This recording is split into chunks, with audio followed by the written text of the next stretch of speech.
ዘንድሮ በ2025-26 የውድድር ዓመት በእግር ኳስ ምን ያልሆነው ነገር አለ? በእግር ኳስ ጨዋታ ሂደቶች ላይ እጅግ ከፍተኛ የሚባሉ የስሜት ውጣ ውረዶችን አሳልፈናል።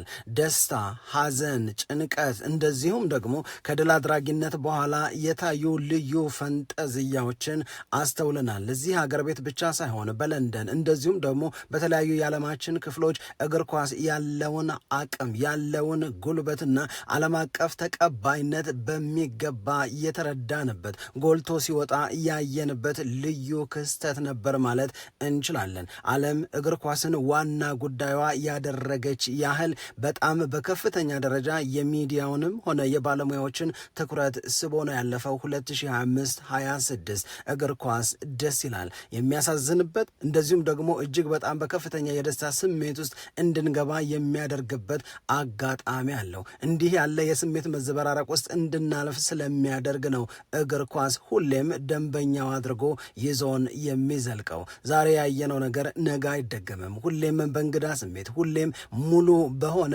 ትኩረት እግር ኳስን መከታተላችንን እንቀጥላለን። ምክንያቱም በተለያየ ጊዜ የተለያየ ስሜት ውስጥ እንድንገባ ስለሚያደርገን። እግር ኳስ ደስ ይላል። ዓለም አቀፋዊ ተቀባይነት ተወዳጅነቱም እጅግ የላቀ መሆኑን በዚህ ሰሞን እንኳን ስንቴ አየን። ፖለቲከኞች፣ የሌላ ስፖርት ታዋቂ እና ውጤታማ ግለሰቦች፣ እግር ኳስ ተጫዋቾች፣ ደጋፊዎች፣ የሀገር መንግስታት እጅግ በጣም በሚገርም መጠን ለእግር ኳስ ጨዋታ እና በእግር ኳስ ጨዋታ ውጤት እና ውጤቱን ተከትሎ በሚንጸባረቁ ስሜቶች ዙሪያ ሀሳቦቻቸውን ሲሰጡ አይተናል። የምርም እግር ኳስ ጉልበተኛ ነው። ጉልበቱን በሚገባ ያሳየበት የውድድር ዓመት ነበር ማለት እንችላለን 2025-26 አሁን ደግሞ ትላንት በአውሮፓ ቻምፒዮንስ ሊግ በፒኤስጂ እና በአርሰናል መካከል የተደረገው የዋንጫ ጨዋታ ፒኤስጂ በመለያ ምት 4-3 አሸንፎ ለሁለተኛ ተከታታይ የውድድር ዓመት የአውሮፓ ሻምፒዮን ተብሏል።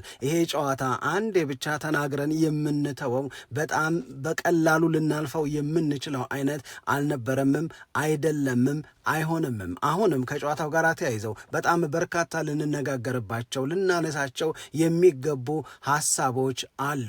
ስለ ማግሃሌሽ አሁንም ተናግሮ መጥገብ የሚቻል አይመስለኝም። ስለ አርሰናልና 2025-26 ስለ አርሰናልና ስለ ትላንትና ሽንፈቱ፣ ስለ አርሰናልና በመጪው ጊዜ ሊሆን ይገባዋል ብለን ስለምናምነው ነገር፣ እንደዚሁም በትላንትናው ጨዋታ በተለይ በሁለተኛው 45 ከዳኛው ይሰጡ የነበሩ ውሳኔዎችና የውሳኔዎቹ ተገቢነት ላይ የሚነሳውን ጥያቄ በተመለከተ ያ ብቻ አይደለም። ጨዋታው አልቆ የተለያዩ ሰዎች በጨዋታው ዙሪያ ሀሳብ ሰጥተዋል። ቴሪ ዳንኤል ኦንሪ፣ አግቦላሃር፣ ቼልሲ እና ሌሎችም ታላላቅ የሚባሉ ሰዎችና ክለቦችም ጭምር ጨዋታውን አስመልክተው የየራሳቸውን ሀሳብ አስፍረዋል። የእውነት ለመናገር ስትሰሟቸው የሚገርሙ ምናልባትም ባላችሁበት ሆናችሁ አጠገባችሁ ካለ ሰው ጋር እንድትነጋገሩበት የሚያስገድድ ሀሳብ ተሰንዝረዋል።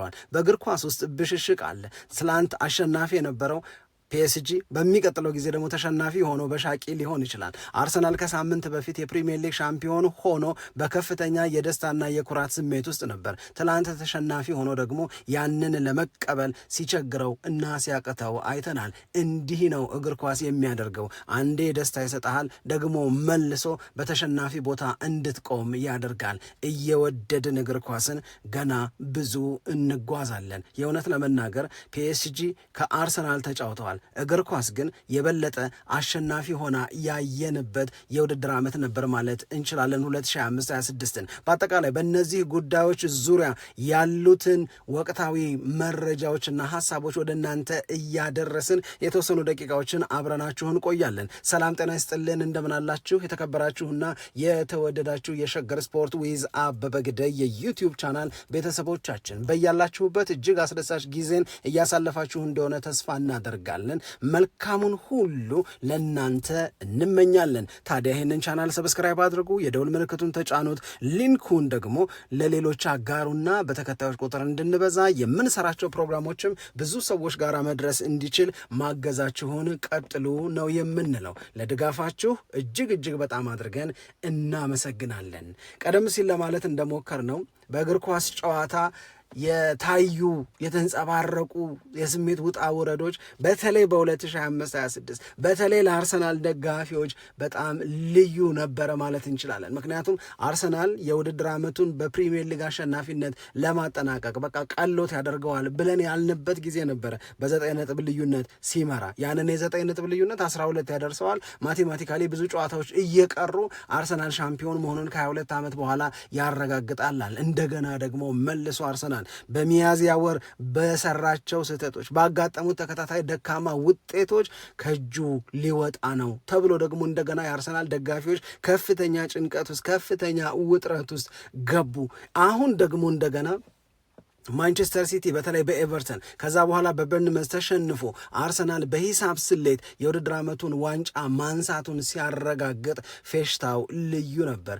ደስ የሚያሰኝ የሚጋባ የደስታ ስሜት ውስጥ የአርሰናል ደጋፊዎች ገብተው በመላው ዓለም አየናቸው። ያ እየገረማቸው ትልልቆቹ የስፖርት ሚዲያዎችም ጭምር ሲናገሩ ሀሳብ ሲሰጡበት የእግር ኳስን ጉልበት ለማስረዳት ሲጠቀሙበት አይተናል። 2025/26 አርሰናል እንዴት ነበር የሚለውን ለተወሰኑ ደቂቃዎች ለማስታወስ እንሞክር። በ2025/26 የአርሰናል ደጋፊዎች የውድድር ዓመቱን የጀመሩት ተስፋ በማድረግ በመተማመን ሊሆን ይገባዋል ያሉትንም በመጠየቅ ነበር። የ2025/26 የእንግሊዝ ፕሪሚየር ሊግን ዋንጫ ማሸነፍ አለብን፣ ምክንያቱም 3 ጊዜ ሁለተኛ ወጥተናል። ከ3 ጊዜ ሁለተኝነት የተማርነው ትምህርት አለ፣ ያገኘነው ልምድ አለ። እዛ ላይ ደግሞ ወደ 8 የሚደርሱ አዳዲስ ተጫዋቾች በቡድኑ ውስጥ ተካተዋል። ስለዚህ ከልምዱም እንደዚሁም ደግሞ ከተጨመሩ ተጫዋቾች ተጠቃሚ ሆነን ዘንድሮ ዋና ውጤታችን መሆን ያለበት የፕሪሚየር ሊግ ዋንጫን ማሸነፍ ከ22 ዓመታት በኋላ ባለድል ተብሎ መጠራት ነው ብለው ነው የውድድር ዓመቱን የጀመሩት። የእውነት ለመናገር ነሐሴ፣ መስከረም፣ ጥቅምት፣ ዳር አካባቢ የነበረው አርሰናል እጅግ በጣም የሚያስደስት እጅግ በጣም የሚያስደንቅ ነው። ተጋጣሚዎቹ ትልልቅም እንኳን ቢሆኑ ጎሎችን እያስቆጠረ ያሸንፋል። የሚያስደነግጥ የመከላከልን ስራ ይሰራል። በጣም ውጤታማ የሆነ አርሰናል ላይ ጎል ማስቆጠር አይደለም ኢላማውን የጠበቀ ሙከራ ማድረግ ለክለቦች አስቸጋሪና ፈታኝ ሆኖባቸው አይተናል። ምንም አይነት ጎል ሳይቆጠርበት ጨዋታውን አጠናቀቀ። ዛሬም እንደገና ሌላ ክሊንሺት እያልን እንኳን በተደጋጋሚ ምን ያህል ዘገባዎችን ወደ እናንተ ስናደርስ እንደነበረ የምታስታውሱት ይመስለኛል። ከዛም በኋላ አርሰናል የመከላከል ጥንካሬውን የዴቪድ ራያን ጉብዝና እናም ደግሞ በፕሪሚየር ሊጉ በተከታታይ የሚያስመዘግባቸው ውጤቶች መጀመሪያ ተስፋ የተደረገውን ሊሆን ይገባዋል የተባለውን ዋንጫ ማንሳት አለብን የሚባል ራስ ላይ የተጣለን ግዴታ አርሰናል በተግባር ሜዳ ላይ እየኖረው አይተናል። አርሰናል የሚያስመካ የውድድር ዓመትን አሳልፏል። ምንም ጥያቄ ምንም ጥርጣሬ የለውም። ነገር ግን መሀል ላይ ደግሞ የሚነሱ ጥያቄዎች አሉ። መሀል ላይ ደግሞ የብቃት መውረድ መቀዛቀዝ የሚመስሉ ነገሮች፣ እንደገና መንሸራተት፣ እንደገና ስጋት ውስጥ የሚጥሉ ነገሮች አጋጥመዋል። እግር ኳስ ከእንደዚህ ያለ ውጣ ውረድ ውጪ ሆኖም አያውቅም፣ ሊሆንም አይችልም። ሁሌ 38ቱንም ጨዋታ በአንድ አይነት ፐርፎርማንስ፣ በአንድ አይነት ብልጫ፣ በአንድ አይነት ዶሚኔት የማድረግ አቅም የሚዘልቅ ቡድንን ማግኘት በጣም አስቸጋሪ ነው የሚሆነው። ስለዚህ አርሰናል በሚበዙት የውድድር ዓመቶች ከሌሎቹ የፕሪሚየር ሊግ ክለቦች ይልቅ እጅግ ጠንካራ የነበረ በዚህ ጥንካሬው ምክንያት መጨረሻም ላይ የፕሪሚየር ሊጉን ዋንጫ ሲያሸንፍ ይገባዋል ብለው ብዙ ሰዎች ምስክርነት የሰጡለት ቡድን ነው። ይሄ የአርሰናል ጉብዝና በፕሪሚየር ሊግ ብቻ አይደለም፣ በአውሮፓ ቻምፒዮንስ ሊግም ጭምር እንጂ።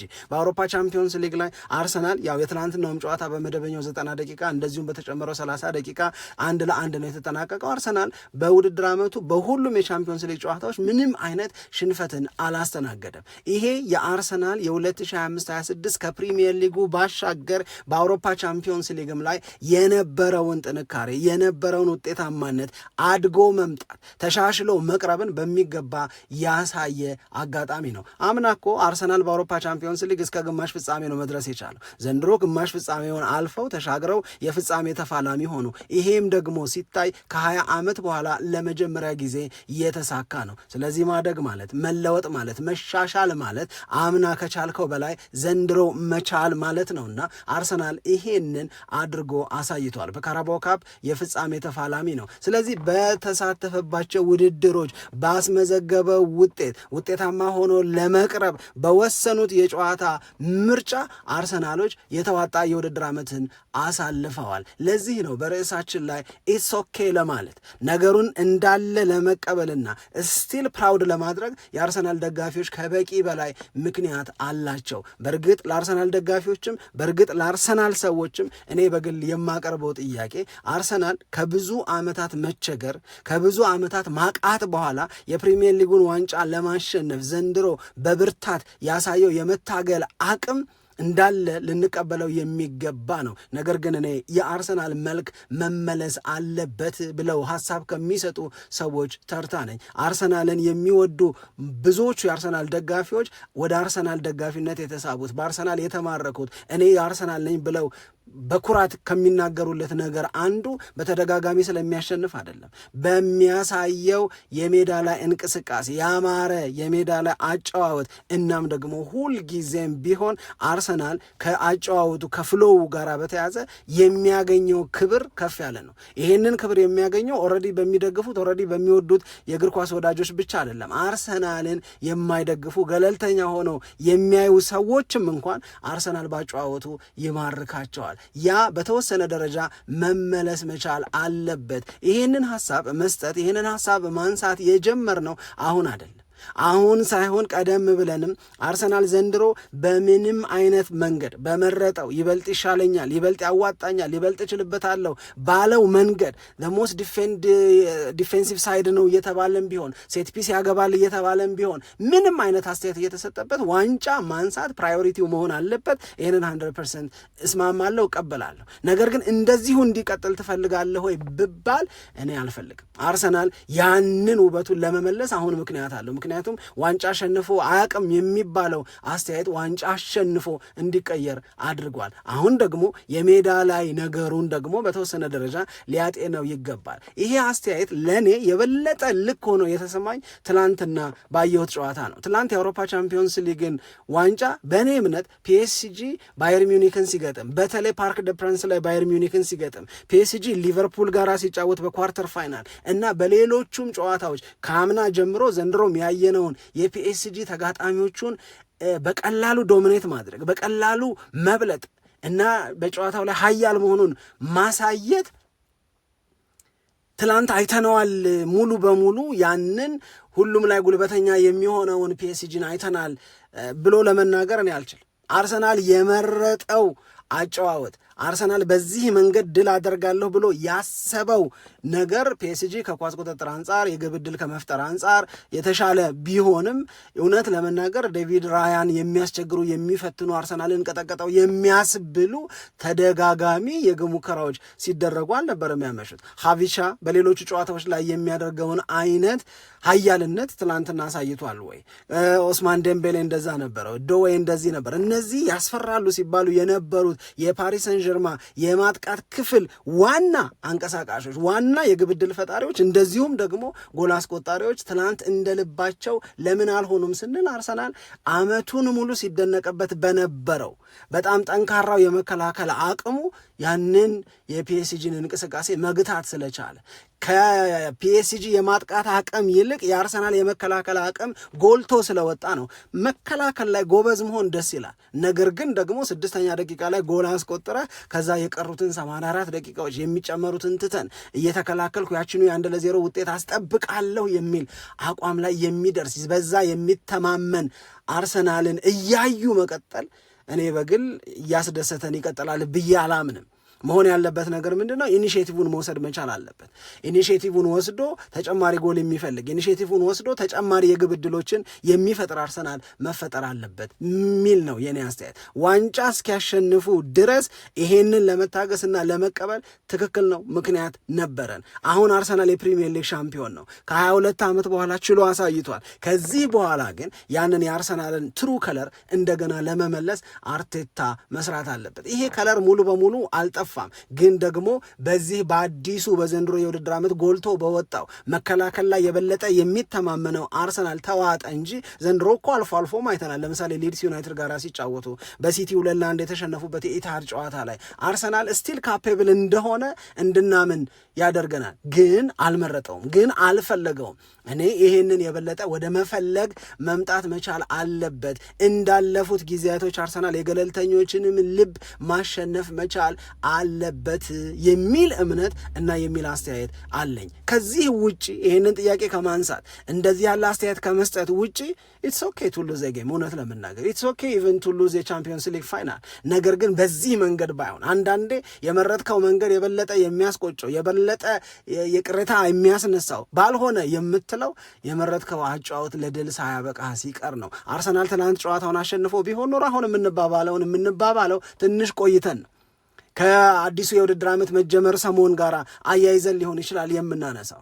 ነገር ግን መሸነፍ ላይቀር እንዲህ ብሎ ለመናገር የሚያስገድዱ ብዙ ምክንያቶችን አይተናል። አርሰናል በዚህ መጠን ሲያፈገፍግ በራሱ የግብ ክልል አካባቢ መቆየትን ምርጫው ሲያደርግ ማየት በእኔ እምነት መሻሻል አለበት። ይሄ አኮራኝ ብሎ ለመናገር የሚያስችል አይመስለኝም ለአርሰናል ደጋፊም ቢሆን ግን በትላንትናው ጨዋታ አርሰናል በመረጠው መንገድ፣ በትላንትናው ጨዋታ ፒኤስጂ በመረጠው መንገድ አርሰናል በመረጠው መንገድ ተሽሎ ነበር ማለት መከላከል ላይ የፒኤስጂ ተጫዋቾች እንደልባቸው እንዳይሆኑ ማድረግ ችሏል። ነገር ግን ኳስ ማጋ ያምራል ከተባለ ፒኤስጂ ጋር ነበር የሚያምነው። በዚህ ጉዳይ ላይ የተሰጡ አስተያየቶችን እናንሳ። አንዳንዶቹ አነጋጋሪ ናቸው፣ ቀሎን የማንቀበላቸው ሊሆኑ ይችላሉ። ግን ተብለዋልና ስሟቸውና ሀሳብ ተለዋወጡባቸው። ለምሳሌ ቴሪ ዳንኤል ኦንሪ ምን አለ? አዎ ያናዳል፣ አዎ በቃ የቅሬታ ስሜት ይፈጥራል፣ የሆነ የሚጎዳ ስሜት አለው ጨዋታውን መሸነፍ፣ ዋንጫውን ሳያሸንፉ መቅረት። ነገር ግን ብሎ ምን ይናገራል? የአርሰናልን ሙሉ የውድድር ዓመት ከግምት ውስጥ አስገብቼ በዚህ ቡድን እና በዚህ ቡድን ውስጥ ባሉ ተጫዋቾች አም ስቲል ፕራውድ አረጋለሁ፣ በጣም ነው የምኮራው። አሪፍ ነገሮች አሉ። በቃ ብዙ ታግለዋል፣ ብዙ የሚችሉትን ነገር አድርገዋል። የእውነት ለመናገር ከረጅም ጊዜ በኋላ እንዲህ ያለ ላለመሸነፍ ማንኛውንም ዋጋ ሊከፍል የተዘጋጀን አርሰናል ስላየነው ቴሪ ዳንኤል ኦንሪ ስቲል ፕራውድ አረጋለሁ ብሎ የሚናገረው። ነገር ግን የሳድ ፊሊንግ የለኝም አልላችሁም። ነገር ግን የመከፋት የመቆጨት ስሜት የለኝም አልላችሁም። ይቆጨኛል፣ ባሸነፍን ኖሮ እላለሁ፣ ግን አላሸነፍንም።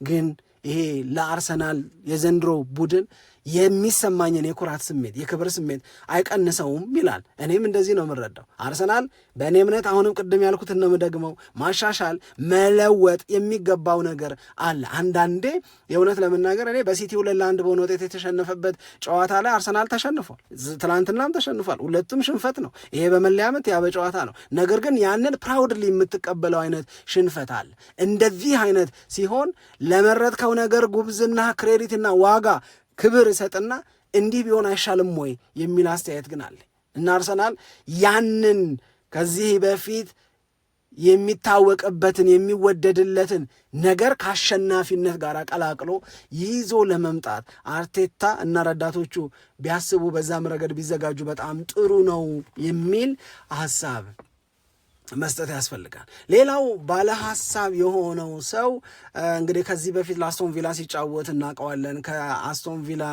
ቡድን ውስጥ ከሱና አሽሊ ኮል አብረው በነበሩበት ጊዜ የምናውቀው አግቦልሃር የሚባል ተጫዋች አለ። አግቦልሃር ትላንት የጨዋታውን ውጤት ተከትሎ ሐሳብ ሲሰጥ በዚህ መንገድ የአውሮፓ ቻምፒዮንስ ሊግን ዋንጫ አርሰናል እንዲያሸንፍ አልመኝም ነው የሚለው።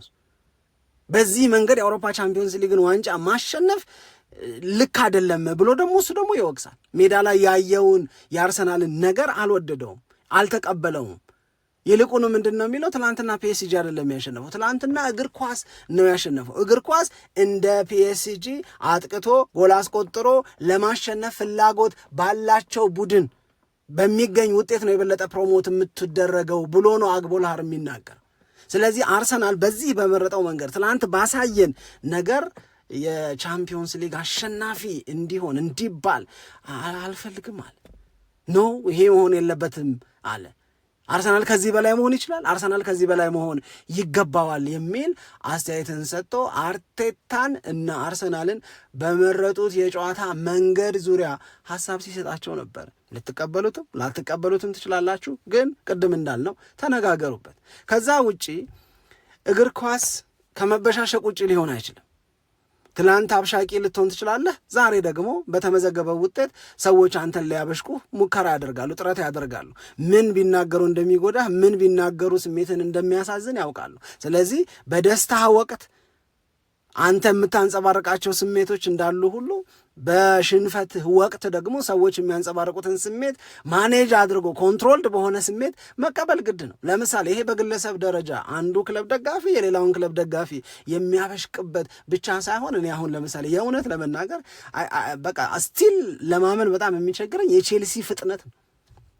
ጨዋታው አለቀ፣ ፒኤስጂ የአውሮፓ ሻምፒዮን ሆነ። ቼልሲ በሚገርም ፍጥነት ዊዝን ሚኒት ፖስት አረገ። የአውሮፓ ቻምፒዮንስ ሊግን ዋንጫ፣ የዓለም የክለቦች ውድድርን ዋንጫ ፖስት አደረገና ምን ብሎ ጻፈበት? ዋንጫውን መንካት የምትፈልጉ ከሆነ እኔ ጋር ነው፣ እናንተ የላችሁም፣ እኔ ነኝ ያለው ነው። ላስነካችኋል። አርሰናልን ሲያበሽቅ ነው። እሱም የለንደን ክለብ ነው፣ አርሰናልም የለንደን ክለብ ነው። የአውሮፓ ቻምፒዮንስ ሊግ ዋንጫ ያለኝ የለንደን ክለብ እኔ ነኝ። ላስነካችሁ እችላለሁ። ስታልፉ እግረ መንገዳችሁ ምናምናል እያበሸቀ ነው። አሁን ይሄ መበሻሸቅ እስ ኖርማል የምትቀበለው ነገር ነው። አንዳንዴ ፈን ታረጋለህ የሌላው ደጋፊ ላይ፣ ሌላ ጊዜ ደግሞ የሌላው ክለብ ደጋፊ አንተ ላይ ፈን ያደርጋሉ። እንደዚህ ያለ ነገር አለ። የቶተናም ሰዎችም የየራሳቸውን ጉዳይ እያነሱ አርሰናልን ለማብሸቅ ጥረት ያደርጋሉ። እንግዲህ አሁን አስቡት፣ ቶተናም በዘንድሮ የውድድር ዓመት እንዴት ባለ መወላገድ ውስጥ እንደተረፈ አስቡና ልክ ራይቫል የሚለውን የሰሜን ለንደን ተቀናቃኙ አርሰናልንና ሽንፈቱን ተከትለው የቶተናም ተጫዋቾች የቀደማቸው የለም በሶሻል ሚዲያ ላይ የማብሸቅ ስራቸውን ሲሰሩ ሶ ኢትስ ኦኬ። እንደዚህ ያለ ነገር ኢትስ ኦኬ ብለህ የምትቀበለው ኢትስ ኖርማል ብለህ የምትቀበለው አይክፋህ አልልም፣ አትበሳጩ አልልም። እነዚህ አይነት ስሜቶች ግን ያው ዘላቂ ቦታ ሊሰጣቸው አይገባም። እግር ኳስ ያለዚህ ነገር ደግሞ አያምርም። እውነት ለመናገር የነገ የእግር ኳስ የክትትል ፍላጎታችን እዚሁ ላይ የተሰፋ ነው። አሁንም ትላንት በበቂ ሁኔታ አንስቼው ሊሆን ይችላል የማጋሃሌሽን ጉዳይ። እኔ ለማጋሌሽ አዝኜ ስለ ማጋሌሽ አስቤ መተው ማቆምም አልቻልኩም። እውነቴን ነው የምናገር።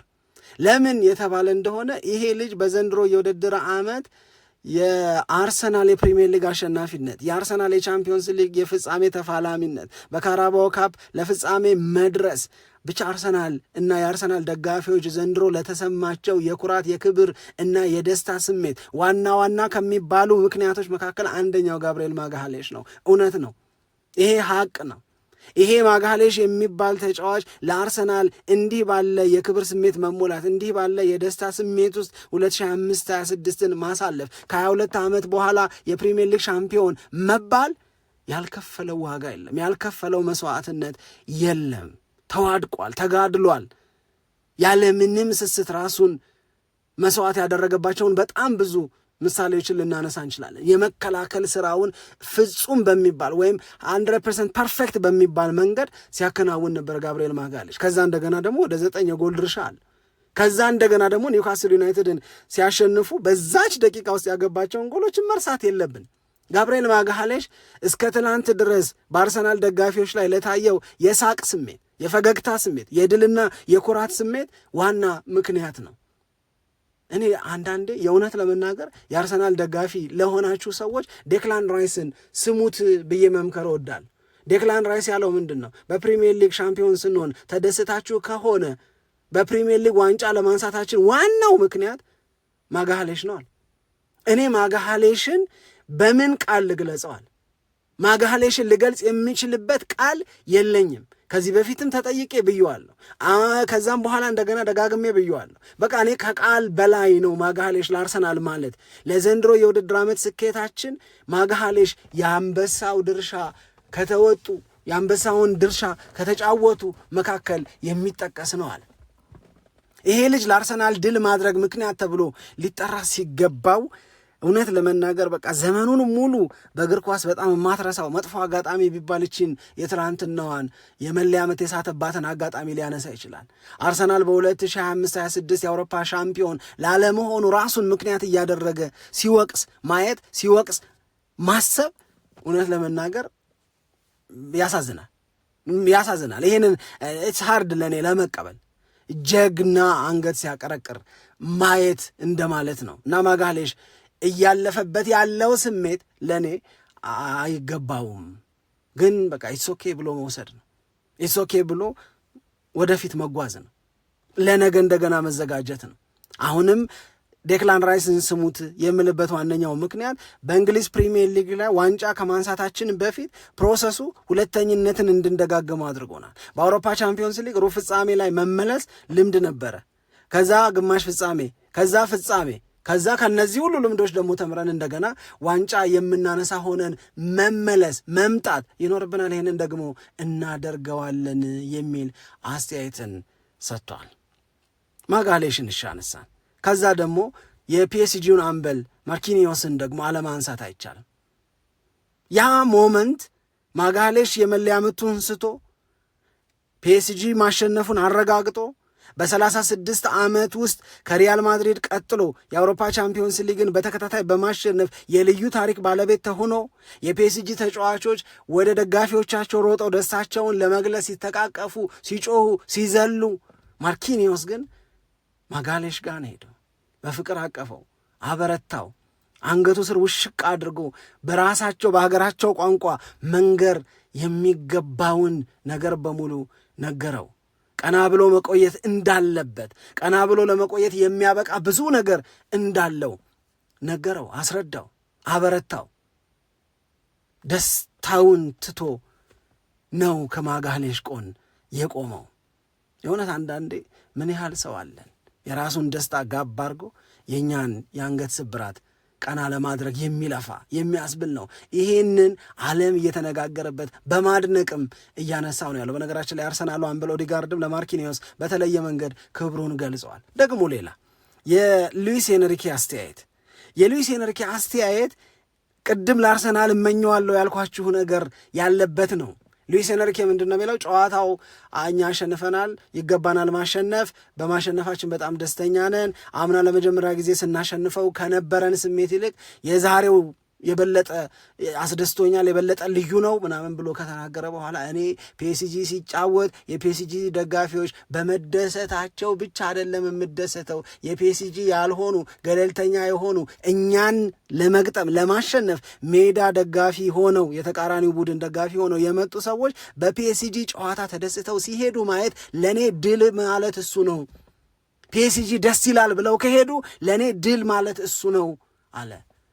ገለልተኞችን ማሸነፍ፣ ተቃራኒን ጭምር ማሳመን፣ ተቃራኒን ጭምር እግር ኳስን እንዲወደው ማድረግ፣ በቃ በዛ ነው ለፒኤስጂ ደስ ያለኛል። በተጫወትናቸው ብዙ ጨዋታዎች ብዙ ሰዎች ይገባቸዋል ይላሉ፣ ያምራሉ ይላሉ፣ ደስተኛ መሆናቸውን ይናገራሉ፣ ይመሰክራሉ። እያስመሰከርን ነው የምናሸንፈው አለ። እያስመሰከረ የሚያሸንፍ አርሰናል ዳግም መፈጠር መቻል አለበት። ይሄ ማለት ዲፌንሲቭ ኳሊቲውን ይተው ማለት አይደለም። ይሄ ማለት ከሴት ፒስ ያለውን ጎል የማስቆጠር አቅም እርግፍ አድርጎ ይተው ማለት አይደለም። እዚህ ላይ ይጨምር፣ እዚህ ላይ ይደርብ ማለት ነው። ስለ ዳኝነት የ2025/26 የአውሮፓ ቻምፒዮንስ ሊግ የፍጻሜ ጨዋታ ዳኝነትን በተመለከተ ሞሮፍ ቅሬታ ያለው ጥያቄ ያለው ለምን የሚል ሐሳብ የሚነሳ ያለው ሁለተኛው 45 ላይ ዳኛው የወስኗቸው ከነበሩ ውሳኔዎች ጋር ተያይዞ ነው። ግን ደግሞ መጠየቅ ካለበት ጥያቄ ሆኖ መነሳት ያለበት በመጀመሪያው 45ም ላይ የነበሩ ኢንሲደንቶች ናቸው። የመጀመሪያው 45 ላይ ትላንትና በከፊል ያስረዳ ነው። ትሮሳርድ ደረቱ ላይ እጁ እያለ ግን እኮ ኳሱ እጁን ነክቶታል ማርኪኒዮስ ሲመታው የተባለው ትላንትና ተገልጿል፣ ተብራርቷል። ቡካዮ ሳካ ኳስ በእጁ አልነካሞ የራሱ የግብ ክልል ውስጥ ሆኖ ነክቷል፣ አንዴ ሳይሆን ሁለቴ። ነገር ግን ለምንድን ነው ቡካዮ ሳካ ለነካው ኳስ ለፒኤስጂ ፍጹም ቅጣት ምት ያልተሰጠው? ዳኛው ያንን ለምን አላደረጉም የሚል ጥያቄን ደግሞ የሚያነሳል። የተሰጠው ማብራሪያ በባለሙያዎቹ ኳስ በእጁ ነክቷል፣ አዎ ነክቷል። ተፈጥሯዊ ቦታ ላይ ነበረው እጁ አልነበረም። ነገር ግን ይሉና መጀመሪያ ሆዱ አካባቢ ደረቱ አካባቢ ኳስ ስለነካችው ዲፍሌክት አድርጎ ነው በሚል መረዳት ነው ብለን እናምናለን እንጂ ኳስ በእጅ መነካቱማ እርግጥ ነው ይላል። አሁን እነዚህ አርሰናል ኳስ በእጁ ተጫዋቾቹ ስለነኩ የተነካውን የእጅ ኳስ ተከትሎ ጎሉ መጽደቅ ነበረበት ወይ የሚል ጥያቄ ሲነሳ የተሰጠ ማብራሪያ፣ ቡካዮ ሳካ ኳስ በእጁ ስለነካ ፍጹም ቅጣት ምት ሊሰጥ አይገባም ወይ ሲባል የተሰጡ ማብራሪያዎች ናቸው። ከዛ እንደገና መጀመሪያው 45 ላይ ዳኛው 6 ደቂቃ ጨመሩ። ከዛ የማዕዘን ምት አገኘ አርሰናል። የማዕዘን ምቱን ቡካዮ ሳካ ሊመታ ነው። ቡካዮ ሳካ የማዕዘን ምቱን ከመምታቱ በፊት እንግዲህ ልብ እንበል የማዕዘን ምት ለአርሰናል ምን ትርጉም እንዳለው አርሰናልን በዘንድሮ የውድድር ዓመት ተጋጣሚዎቹ ላይ ካገባቸው ጎሎች ወደ 40% የሚሆኑት ከቆሙ ኳሶች የሚቆጠሩ ጎሎች ናቸው። ስለዚህ አርሰናል ሱፐር ፓወሩ ያለው ከቆመ ኳስ ነው፣ ከማዕዘን ምት ነው። በፕሪሚየር ሊግ ወደ 19 ጎል ከማዕዘን ምት ብቻ አስቆጥሯል። ስለዚህ ለአርሰናል ማዕዘን ምት ማግኘት ማለት የጎል ዕድል ያለው አጋጣሚን ማግኘት ማለት ነው። ስለዚህ የማዕዘን ምቱ ከመመታቱ በፊት ዳኛው አለቃሉ ይቻላል ወይ ይደረጋል ወይ ነውር አይደለም ወይ የሚል ጥያቄን የሚያነሱ ሰዎች አሉ። ዳኛው በእጃቸው ማብራሪያ ሰጥተዋል። በእኔ እምነት የማዕዘን ምት ሆነ የማዕዘን ምት ብለው አመለከቱ። ቡካዮ ሳካ ያንን የማዕዘን ምት ለመጠቀም ዳተኛ ነበረ፣ ቀስ ማለትን መረጠ። ስለዚህ ቶሎ መምታት ነበረብህ ብለው በእጃቸው ወቀሳውን ከኔ አንተ ላይ ማበርታት አለባቸው የሚል አይነት ማብራሪያ ሲሰጡ ነበር። በኋላ ዴክላን ራይስ ያናገራቸዋል፣ ኦዲጋርድ ያናገራቸዋል። ራሱ ቡካዮ ሳካ የማዕዘን ምቱን እንድንመታ ለምን አልተደረግንም የሚል ጥያቄን ያነሳል። በእኔ አረዳድ ዳኛውን በሰጡት ገለጻ ቡካዮ ሳካ የማዕዘን ምቱን ለመጠቀም ቀስ ሲል የተጨመረው 6 ደቂቃ አለፈ። ዳኛው በቃ አልተጠቀምክበትም በጊዜህ ብለው ፍጹም ቅጣት ማነው የማዕዘን ምቱን ሳይመታ ጨዋታውን ጨርሻለሁ አሉ። ግራ ያጋባል፣ ብዙ ያልተለመደ ነው። ነገር ግን ደግሞ በዚህ ምክንያት የተደረገ ነው። ከዛ ሄድንና ፍጹም ቅጣት ምት ተሰጠ። ለማን? ሀቪቻ ላይ ለተሰራ ጥፋት፣ ሞስኩዌራ ላጠፋው ጥፋት። ይሄንን ፍጹም ቅጣት ምት ዳኛውን ለምን ሰጡ ብሎ መውቀስ ትክክል አይደለም። ብዙም የወቀሰ ሰው ነው ያልሰማው። ፔናልቲው የሚያሰጥ ነው። ምክንያቱም ሞስኩዌራ ከኋላ ሆኖ የሀቪቻን እግር ሲመታው የሚያሳይ ነገር አለ። እንደገና ደግሞ በቫርም ቼክ ተደረገ። የቫርም ውሳኔ ያንን የሚያረጋግጥ ሆነ። እዛ ጋር ሁለት ጥያቄ ነው የሚነሳው። አንደኛው ፍጹም ቅጣት ምቱ ይሰጣል ወይስ አያሰጥም?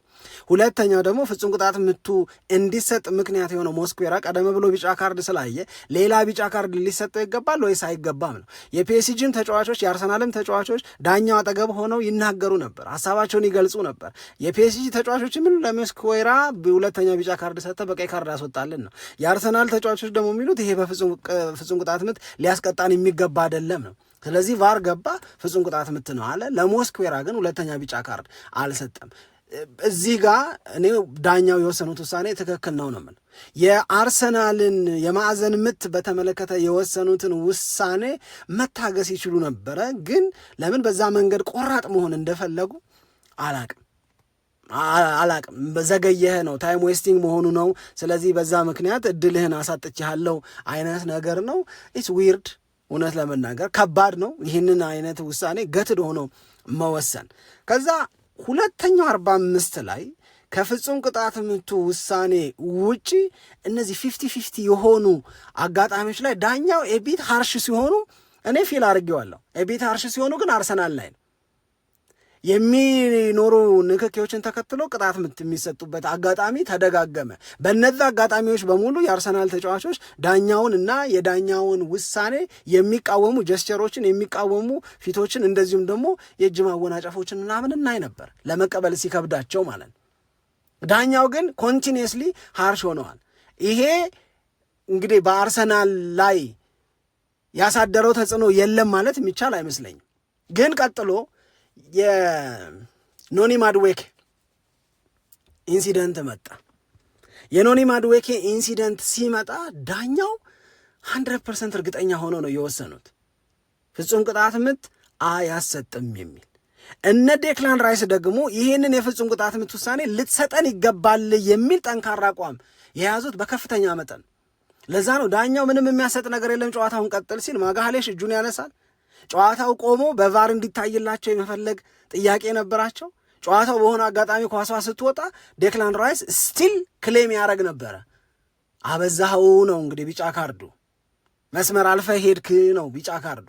ለአርቴታም ሰጡት። አርቴታም የፍጹም ቅጣት ምት ውሳኔው ይገባናል ነው።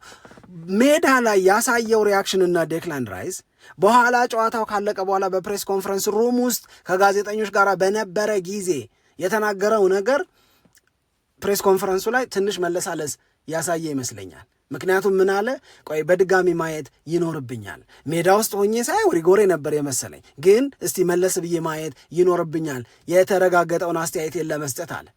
አርቴታም ሜዳ ቴክኒካል ኤሪያው ላይ ሆኖ ፍጹም ቅጣት ምት ሊያሰጥ ይገባል ሲል ነበረ።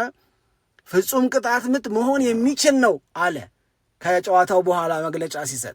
በመጀመሪያው ፍጹም ቅጣት ምት ሊሰጠን ይገባል በሚለው ኢነርጄቲክ ሆኖ በመጠየቅ አቅማቸው ላይ ሆኖ አላገኟቸውም። አርቴታ ነው ፍጹም ቅጣት ምት ማሰጠት የሚችል ነው። የእግር ኳስ ባለሙያዎቹም ያሉት እሱን ነው። ዳኛው ለማድዌኬ ላይ ለተሰራው ጥፋት ለአርሰናል ፍጹም ቅጣት ምት መስጠት ቢችል ትልቅ ስህተት ሰራ አይባልም አሉ። ሳይሰጠውም ቢቀር ትልቅ ስህተት ሰራ የምንለው አይነት አይደለም። ሁለት ፉቴጆች አሉ። አንድ ከኋላ የተወሰደ ፉቴጅ አለ። ከኋላ የተወሰደውን ፉቴጅ ለሚያይ ሰው ፍጹም ቅጣት ምቱ ዴፊኔትሊ መሰጠት ነበረበት ማድዌኬ ላይ ለተሰራው ጥፋት። ነገር ግን ከፊት ደግሞ የተወሰደውን ፉቴጅ ለወሰደ ራሱ ማድዌኬ በፒኤስጂ ተጫዋች እጅ ውስጥ እጁን ከቶ ለመውደቁ ሰበብ ነው የሚል አረዳድ እንድንወስድ ያደርገናል። ስለዚህ ኢትስ 50-50 ጉዳይ ነው። ዳኛው ደግሞ ዴፊኔትሊ 100% ፍጹም ቅጣት ምት የሚያሰጥ ብለው ካላመኑ በስተቀረ ፍጹም ቅጣት ምት ላይሰጡ ይችላሉ ነው። ባየር ሊቨርኩሰን ጋር ስንጫወት ፍጹም ቅጣት ምት ተሰጥቶናል። በሌሎች ብዙ ጨዋታዎች ላይ እንደዚህ ያለ ጥፋት ፍጹም ቅጣት ምት ተሰጥቶ ያውቃል። የአርቴታና የዴክላን ራይስ ክርክር ነው። ይሄ ትክክል ነው። ይሄንን አለመውሰድና አለመቀበል አይቻልም። ግን ትላንት ዳኛው ሂወስ 100% ሹር እርግጠኛ ሆነው ነው የሚቆጡት፣ እርግጠኛ ሆነው ነው ፍጹም ቅጣት ምቱ አያሰጥም ሲሉ የነበረው። አሁን እንደምድመው እንቋጨው። አርሰናል በ2025-26 ኢትስ ኦኬ ለማለት የሚያበቁ በጣም ምርጥ ሞመንቶች አሉት። በጣም ምርጥ የውድድር ዓመትን አሳልፈዋል። አይቆጭም፣ አያናድም፣ ቅር አያሰኝም አይደለም። ነገር ግን በኢትስ ኦኬ ልታልፉት የምትችሉበት ብዙ ምክንያት አለ። አርሰናል እውነት ለመናገር በባለቤቶቹም በተጫዋቾቹም በአርቴታም የሚነገሩትን ነገሮች በሙሉ ከግምቱ ስናስገባ ነገው ያስፈራልም ያምራል። ይሄንን የትላንትናውን ጨዋታ እና በጨዋታው ላይ የተመዘገበውን የሽንፈት ውጤት እንዳለ ተቀብለው ነገ ብሩህ እንደሆነ አምኖ ጉዞን መቀጠል ነው። ሁለተኛው መነሳት ያለበት የሚመስለኝ ነገር ፒኤስጂ ማይካ ሪቻርድስ ሉዊስ ኤንሪኬን ሲጠይቀው ነበረ። ሰርዲኔሮ ለሶስተኛ ጊዜ በተከታታይ ቻምፒዮንስ ሊግን ስለማሸነፍ ታስባለሁ ሲባል ኦፍኮርስ ነው ያለው። እንደዚህ እያሰቡ ፒኤስጂዎች የአውሮፓ ሀያል የመሆን ከአውሮፓ ሀያሎች ተርታ ስማችን እንዲነሳ የማድረግ የሚሉት ጉጉት ተሳክቶላቸው አይተናል። ቶሎ ላለመብረድ ጥረት እናደርጋለን ብለዋል የፒኤስጂ ኃላፊዎች አሰልጣኙም። ስለዚህ ፍሬሽነስ የሚፈልግ ይመስለኛል ፒኤስጂ። ከምንም በላይ ችን ያዙልኝ የፒኤስጂ ሰዎች በፍጥነት ግብ ጠባቂ መቀየር መቻል አለባቸው። አይዶን ነው እኔ እንደገና እዩት። የእውነት ለመናገር እኔ ለመጀመሪያ ጊዜ ነው በእግር ኳስ ረጅም ጊዜ ኳስ ሳይ እንደዚህ አይነት ግብ ጠባቂ ነው አይቻላል። እውነት ለመናገር መለያ ምቱ ላይ የኢዜ ይመስለኛል እኔ በረኛ ወደፊት ሲወረወር ነው አይቻላል። ወይ ወደ ግራ ነው ወይ ወደ ቀኝ ነው የሚወድቀው ወይ መሀል ላይ ባለበት ነው የሚቆመው እንጂ ወደፊት የሚወረወር በረኛ የፒኤስጂ ነው። ፒኤስጂ እንደ እውነት ለመናገር ዊከስ ሊንክ የሚባለው ግብ ጠባቂው ነው። እዛ ላይ በደንብ ማሰብ አለባቸው ብዬ ነው የማምነው። በአጠቃላይ ግን እግር ኳስ በጣም ደስ ይላል። እንደዚህ ያለ የስሜት ውጣ ውረድ፣ እንዲህ ያለ የስሜት ከፍታ ውስጥ እንድናልፍ ቢያደርገንም እግር ኳስ ግን ባለድል ነው። እግር ኳስ ግን ወደድንም ጠላንም የነገው ደንበኛው ነን። መለያየት አንችልም፣ መተው አንችልም። እግር ኳስ ደስ ይላል። አብራችሁን ስለነበራችሁ እጅግ በጣም አድርገን እናመሰግናለን። በሌሎች ክለቦች ጉዳይ በቻምፒዮንስ ሊጉም ላይ በሚሰሙ አዳዲስ ነገሮች ዝውውርን በተመለከተም ሀሳቦችን መረጃዎችን ይዘን ዳግም ወደ እናንተ እንመጣለን። ያማረ ጊዜ ማሳለፋችሁን ቀጥሉ። ኢትዮጵያ ለዘለዓለም ትኖር።